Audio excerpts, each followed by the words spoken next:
Your favourite shopping destination value zone hyper mart ఇప్పుడు మన అమీర్పేట్ లో పిల్లర్ నంబర్ 1081 వద్ద.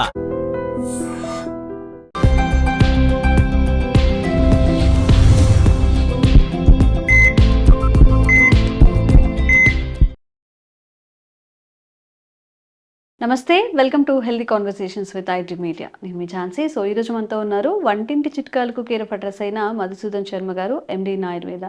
సో సార్ని అడిగి కంటి చూపుకి సంబంధించిన సమస్యలు, చాలామందికి ఏంటంటే దూరంగా ఉన్న వస్తువులు కనిపించవు, కొంతమందికి దగ్గరగా ఉన్న వస్తువులు కనిపించవు, కొంతమందికి బ్లర్గా కనిపిస్తూ ఉంటుంది. ఈ కంటికి వచ్చే ఎలాంటి ఇష్యూస్ అయినా కానీ మన ఆయుర్వేదంలో ఎలా తగ్గించుకోవచ్చు, దీని గురించి మాట్లాడదాము. నమస్తే సార్. నమస్తే. సో చాలా మందికి ఇప్పుడు చిన్నపిల్లల్లోనే కంటి సమస్యలు చాలా ఎక్కువగా వస్తున్నాయి కదా, మరి కంటి ఆరోగ్యాన్ని మనం కాపాడుకోవాలి అన్నప్పుడు ఏం చేయాల్సి ఉంటుంది? ఆయుర్వేదంలో ఎలాంటి మెడిసిన్ ఉంటుంది?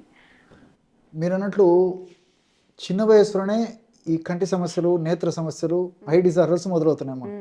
పూర్వకాలము వయస్సు ఎక్కువ వచ్చినటువంటి వాళ్ళలో అంటే దేహధర్మ రీత్యా, వయోధర్మ రీత్యా సర్వసాధారణంగా 60 సంవత్సరాలు ఆ ప్రాంతం దాటిన తర్వాత కంటికి సంబంధించినటువంటి సమస్యలు ఎక్కువ శాతం మందిలో వచ్చేవమ్మా.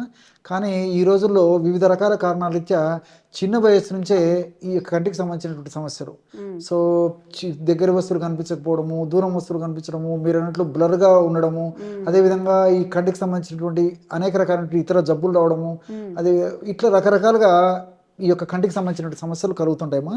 సో దీనికి కారణం ఏంటంటే ఆహారపరమైన లోపాలమ్మా. చిన్నప్పటి నుంచే మరి చిన్నపిల్లలకి fast foods, junk foods, bakery foods విపరీతంగా విచ్చలవిడిగా తినేటట్టు అలవాటు చేయడము ఒక ప్రధానమైన కారణం. అయితే ఆ యొక్క ఆహార పదార్థాల యొక్క ప్రభావము కంటి మీద పడి ఆ కళ్ళు అనారోగ్యంగా తయారేందుకు కారణమవుతుంటాయి. దీనికి తోడు మరి కంటి మీద విపరీతమైన ఒత్తిడి పడుతోందమ్మా. ముఖ్యంగా చిన్నపిల్లల్లో మరి ఇంచుమించు 3 సంవత్సరాల నుంచే స్కూల్కి అలవాటు చేసేటువంటి పరిస్థితి ఏర్పడింది. సో స్కూల్లో కంటికి ప్రెషరు, ఇంటికి వచ్చిన తర్వాత హోంవర్క్ అనో మరొకటనో కంటికి ప్రెషరు, వీటికి తోడు మరి చిన్నపిల్లలు వాడు ఏదైనా పలకనప్పుడు కానీ, వాళ్ళు మొండికి పడినప్పుడు కానీ, వాళ్ళు ఏడ్చినప్పుడు కానీ, తల్లిదండ్రుల మాట విననప్పుడు ఏం చేస్తారంటే వీళ్ళు సెల్ దగ్గర పెట్టేసేసి మరి 2 సంవత్సరాల పిల్లల నుంచే సెల్ ఫోన్ అలవాటు చేసేటువంటి సంస్కృతి, పాశ్చాత్య సంస్కృతి కూడా విపరీతంగా పెరిగిపోయిందమ్మా. దీనివల్ల మరి కంటి గ్రోత్ సరిగ్గా లేకుండా కంటి నరాలు క్రమక్రమంగా ఆశించిన స్థాయిలో దృఢపడకుండా వీక్నెస్ వచ్చేసి ఆ యొక్క ప్రభావం చేతనే కంటి జబ్బులు వచ్చేటువంటి పరిస్థితి ఏర్పడుతుందమ్మా. మరి కాబట్టి ఏంటంటే ఆహారపరమైన జాగ్రత్తలు తీసుకోవడం పాటు పిల్లలకు కూడా మరి ఎంత ఒత్తిడి అవసరమో అంతవరకు పెట్టాలి. కానీ ఆ కంటికి సంబంధించి మరి కంప్లీట్గా మరి ఉదయం నుంచి సాయంత్రం దాకా స్కూలు, తర్వాత ఇల్లు, వీటన్నిటికి తోడు మరి నేను చెప్పినట్టు ముఖ్యంగా ఈ సెల్ ఫోన్స్, కంప్యూటర్సు, టీవీసు, వీటికి సంబంధించినటువంటి ఇది అవసరాన్ని బట్టి కొద్దో గొప్ప వీటిని ఉపయోగించుకోవచ్చు. కానీ గ్యాడ్జెట్స్ కానీ ఇట్లాంటివి మరి ఎక్కువ శాతంలో మాత్రం వాడడం మంచిది కదమ్మా. సో ఇది చాలా వరకు పెద్దల వరకు కూడా వర్తిస్తుందమ్మా. సో ఎక్సెస్ స్టైన్ అయినప్పుడు దాని యొక్క ప్రభావం ఉంటుంది. ఇంతకుముందే చెప్పినట్టు వయస్సులో వచ్చినప్పుడు అయితే వయోధర్మమ్మా, మరి చిన్న వయస్సులో వస్తే అది అనారోగ్యమే. సో అలాంటి సమస్యలు ఉన్నప్పుడు మరి రాకుండా ఉండేందుకు, ఒకవేళ వచ్చిన తర్వాత మరి ముదరకుండా ఉండేందుకు సర్వసాధారణంగా మనకు దొరికేటువంటి ఆహార పదార్థాలు అంటే ఈ క్యారెట్ గడ్డలు తినడం అలవాటు చేసుకోవాలమ్మా. సో క్యారెట్ గడ్డలని మరి శుభ్రం చేసి అలాగే తినడం కానీ, వారంలో కనీసం 2 సార్లు, లేకపోతే క్యారెట్ గడ్డలను సలాడ్ రూపంలో వాడుకోవడం కానీ, క్యారెట్ జ్యూస్ తాగడం కానీ, లేకపోతే క్యారెట్ను వండుకొని కానీ ఏదో ఒక పద్ధతిలో క్యారెట్ను తీసుకోవడం చాలా చాలా మంచిదమ్మా. సో చిన్నపిల్లల నుంచి పెద్దల వరకు అందరికీ ఇప్పుడు ఈ సూత్రం వర్తిస్తుంది. అదేవిధంగా కరివేపాకమ్మా. సో మనం ఏం చేస్తామమ్మా, చాలామంది 100% మంది కూడా ఈ కరివేపాకును ఆహార పదార్థాల వంటకాల తయారీలో వాడతాము. సో ఆ విధంగా ఆహార పదార్థాలు వంటకాలు తయారైన తర్వాత కరివేపాకును పక్కన వారేసేస్తాం. సో ఇదే సంస్కృతి పిల్లలకు కూడా అలవాటు అయిపోయింది.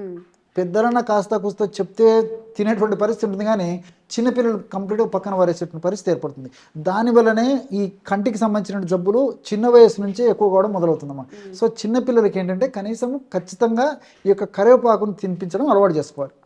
సో ఆహార పదార్థాల్లో వంటకాల్లో ఉన్నప్పుడు అంత ఇబ్బంది కూడా ఉండదమ్మా. సో కాబట్టి కాస్త కరివేపాకు ఎక్కువ వేసేసి కరివేపాకును ఏదో ఒక పద్ధతిలో వాళ్ళకి ఆహారంలో కలిపనివ్వడం మంచిదమ్మా చిన్నపిల్లలకి, నేత్ర జబ్బులు రాకుండా ఉండాలంటే. అదేవిధంగా వారంలో కనీసం 1-2 సార్లు మునగాకు కూర పప్పు కానీ కూర కానీ ఏదో ఒక పద్ధతిలో మునగాకును కూడా వాడుకోవడం మంచిదమ్మా. వీటన్నిటిలో కూడా విటమిన్ ఏ ఎక్కువగా ఉంటుంది. అదేవిధంగా వివిధ రకాలైనటువంటి ఇలాంటి పదార్థాల్లో జియాక్సాంతిన్, ఇలాంటి ల్యూటిన్, ఇలాంటి అనేక రకాలైన రసాయనాలు కూడా ఉంటాయి. కాబట్టి ఇవన్నీ కూడా కంటి దృష్టి దెబ్బతినకుండా ఉండేందుకు చాలా చక్కగా ఉపయోగపడతాయమ్మా. సో కాబట్టి ఇలాంటి ఆహారంలో ఖచ్చితంగా ఒక భాగంగా ఖచ్చితంగా చేసుకోవాలి. దీనివల్ల ఏంటంటే నేత్రాలకు సంబంధించిన జబ్బులు చిన్న వయసులో రాకుండా ఉంటాయి. అథవా వచ్చినప్పటికీ చాలా త్వరగా తగ్గిపోయేందుకు అవకాశం ఏర్పడుతుందమ్మా. సరే, వీటన్నిటికి తోడు మరి ఆల్రెడీ సమస్య వచ్చింది. సమస్య వచ్చినప్పుడు ఎలాంటి ఔషధాలు వాడుకోవాలంటమ్మా, త్రిఫల చూర్ణం ఒక 50 గ్రామ్స్ తీసుకోవాలి. అతిమధుర చూర్ణం 50 గ్రామ్స్ తీసుకోవాలి. అశ్వగంధ చూర్ణం 50 గ్రామ్స్ తీసుకోవాలి.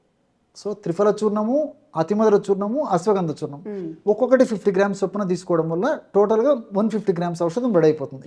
సో ఈ 150 గ్రామ్స్ ఔషధము ఒక్క నెలకు సరిపోతుందమ్మా. పెద్దలకు సంబంధించిన డోస్ ఇది.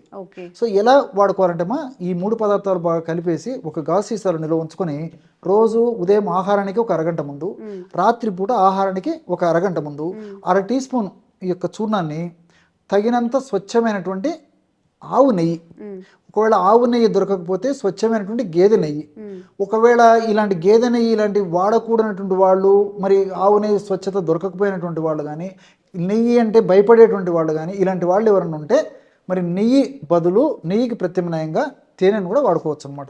తేనె కలిపి కూడా తీసుకోవచ్చు. సో ఈ రెండు వద్దనుకున్నటువంటి వాళ్ళు నీళ్ళలో కలిపి కూడా తీసుకోవచ్చు అమ్మా. అయితే కాస్త పౌడర్ 2.5 గ్రామ్స్ పౌడర్ నోట్లో వేసుకుని నీళ్ళు తాగొచ్చు.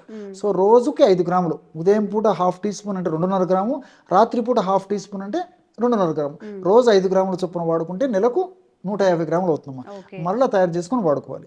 మరి పిల్లల విషయం వస్తే 3 సంవత్సరాలు 4 సంవత్సరాల పిల్లలు కూడా ఇలాంటి సమస్యలు సర్వసాధారణం అయిపోయాయని చెప్పాను కదమ్మా. వీళ్లకు 4-5 చిటికలు, ఒక 3 సంవత్సరాల పిల్లలకు ఏదైనా కొంచెం నేత్రాలకు సంబంధించిన సమస్యలు వస్తే ఈ చిటిక అంటే తెలుసు కదమ్మా, పించ్ అంటారు అనమాట. సో 4 లేదా 5 చిటికలు ఆ యొక్క 3 పదార్థాలు కలిపి తయారు చేసుకున్నటువంటి చూర్ణాన్ని స్వచ్ఛమైనటువంటి నెయ్యి కానీ స్వచ్ఛమైనటువంటి తేనెతో కానీ కలిపేసి రెగ్యులర్గా ఇవ్వాలన్నమాట. వయస్సు పెరిగే కొద్దీ మరి 1 గ్రాము, 1.5 గ్రాము, 2 గ్రామ్స్ ఈ విధంగా పెంచుకుంటూ పోతే సరిపోతుంది. ఈ విధంగా దీర్ఘకాలం పాటు వాడినప్పటికీ మరి అలాంటి వాళ్ళకు ఎలాంటి ఇబ్బంది ఉండదు. క్షేమదాయకంగా పనిచేసేటువంటి ఔషధాలు, కేవలము నేత్ర దృష్టిని మెరుగుపరచడమే కాకుండా ఇలాంటి ఔషధాలు వాడుకోవడం వల్ల ఇలాంటి ఔషధాల యొక్క ప్రభావం చేత శరీరం కూడా శక్తివంతంగా తయారయ్యేందుకు ఉపయోగపడతాయి. దీనికి తోడు మెదడు కూడా చాలా చైతన్యవంతంగా ఉంటుందమ్మా.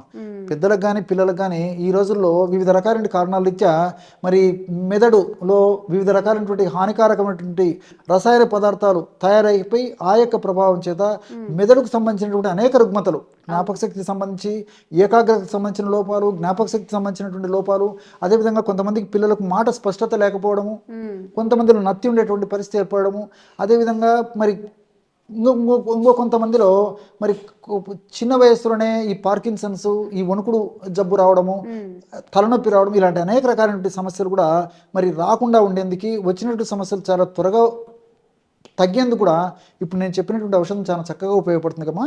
కాబట్టి ఈ చిన్న పిల్లల నుంచి పెద్దల వరకు అందరూ వాడుకోదగ్గ దివ్యమైనటువంటి ఔషధం ఈ ఔషధం అమ్మా. ఓకే, సో చక్కగా దీన్ని తయారు చేసుకొని చక్కగా యూజ్ చేసుకోండి, ఈ కంటి చూపుని మెరుగుపరచుకోండి. Thank you so much. నమస్తే. And for more videos, please subscribe to iDream. Please subscribe to iDream. Please subscribe iDream. And please subscribe to iDream. For more videos, subscribe to iDream. please like, share and subscribe to the channel. Congratulations, iDream. Subscribe to iDream. Subscribe to iDream. So subscribe to iDream Media. iDream ki iDream team andarki huge congratulations. Please subscribe iDream Media. Please subscribe to iDream. Subscribe iDream. Please subscribe to iDream. iDream అంటే నా కళల channel subscribe చేసుకున్న నోరు తిరుగుతలేదు, మీరైతే గంట గుర్తు కొట్టండి. For more such videos, please subscribe to iDream. Subscribe to iDream. Please subscribe to iDream. Please subscribe iDream Media. Please do subscribe to iDream. Please subscribe to iDream Media. For best entertainment and information, please subscribe iDream. And don't forget to subscribe to iDream.